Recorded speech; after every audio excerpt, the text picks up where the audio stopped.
Bah déjà, comme vous l'avez dit, on a commencé depuis le 3. On avait fait le choix de faire de répartir la charge de travail en 3 temps. On a fini notre premier temps, qui était une semaine très chargée. On avait des joueurs avec des disparates de forme dues à soit l'inactivité du club, soit au repos entre Noël et jour de l'an, d'autres qui ont continué à jouer. Donc on a essayé de remettre tout le monde en forme en augmentant les charges de travail. Ponctué par un match amical hier contre l'Angola, où on avait décidé de donner du temps de jeu aussi à tout le monde pour pouvoir, à presque tout le monde, pour pouvoir justement finaliser ce travail athlétique. Donc hier, on a joué avec une charge de travail avant le match qui était assez forte, mais c'était voulu. Le bilan, il est que les garçons sont très concernés, travaillent bien. Bah, on a été bon dans la maîtrise de jeu, dans la maîtrise du ballon. On a eu des phases de possession qui étaient vraiment intéressantes. On s'est créé quelques occasions. On peut regretter que malheureusement on n'ait pas concrétisé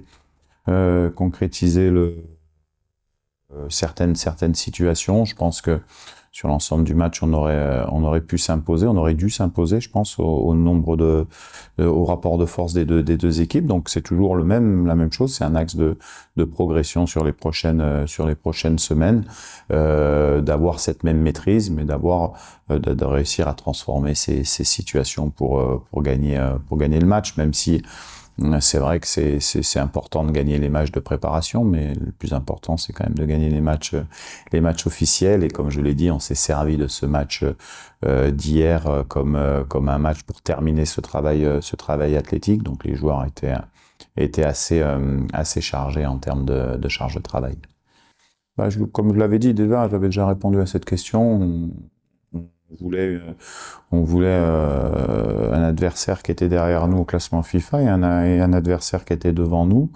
On a deux belles équipes. Puis la dernière fois, on peut se rendre compte que l'Angola, c'est une équipe qui joue avec un système de jeu à 3 également, qui devrait être le cas du Maroc contre nous. Et puis également le Burkina qui est dans une défense aussi à 4. Donc on essaye de penser à plusieurs facteurs quand on choisit des matchs amicaux. Et puis après, il y a la disponibilité des équipes aussi sur le lieu du stage. Donc ça tombait bien. On a pu répondre avec ces deux matchs, ces deux adversaires à pas mal de critères que j'avais souhaités, pas tous, mais avec différents critères. Donc voilà. Mais on est content du match d'hier. C'était une belle opposition en face de nous. Et puis pareil, on s'attend à un match aussi difficile le 10 août contre le Burkina, qui nous fera sans doute monter encore d'un cran dans notre préparation.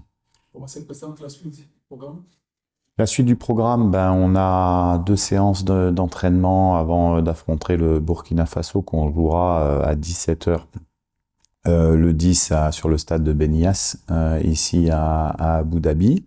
Après, on aura une journée de récupération active avant de prendre l'avion pour arriver le 12 à San Pedro et s'acclimater encore un petit peu plus le 13, le 14, le 15, le 16.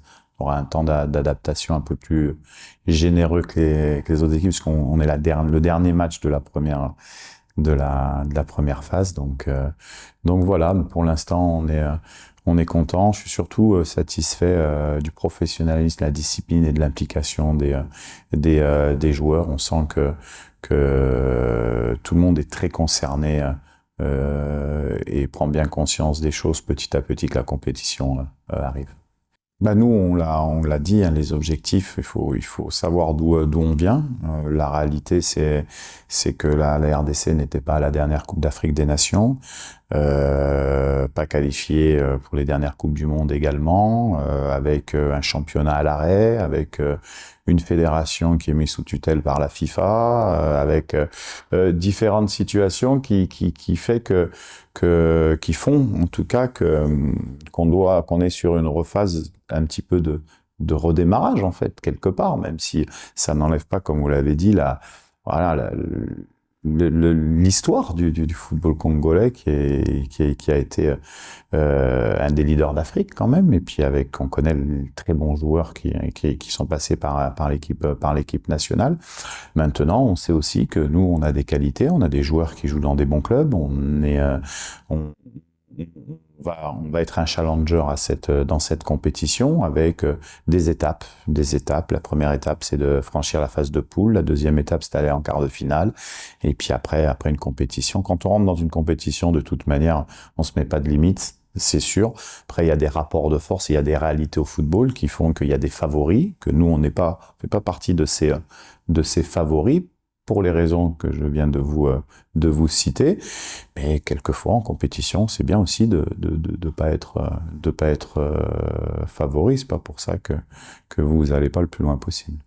L'idéal, c'est pour nous, les sélectionneurs, c'est de participer à des compétitions comme ça, parce que on a rarement les joueurs. Hein. Alors, soit on les a rarement, puis en plus, on les a rarement où ils arrivent, et puis on est de suite dans une orientation de 2 matchs dans 8 jours. Donc, en fait, le travail sur le terrain, il est très axé, très rapide.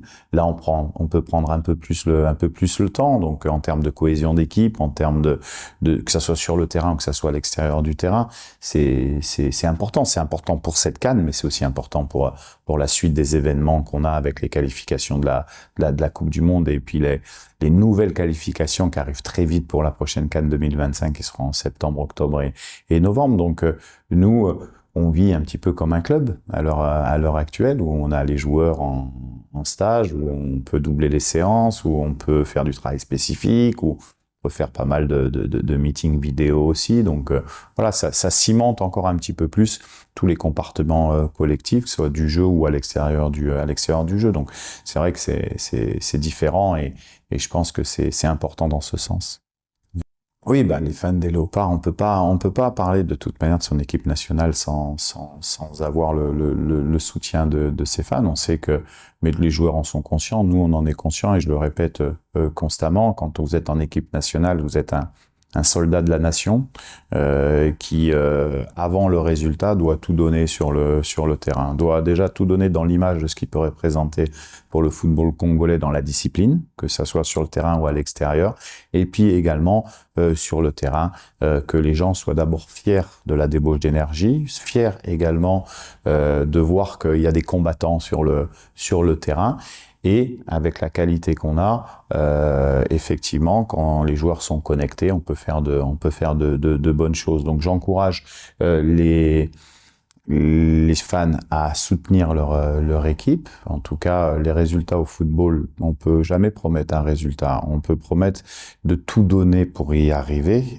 Mais c'est ce qui se passe dans ce stage, et que les joueurs, de la première à la 90e minute de chaque match de cette CAN, vont montrer l'image d'abnégation pour d'abord les fans du Congo et pour le pays.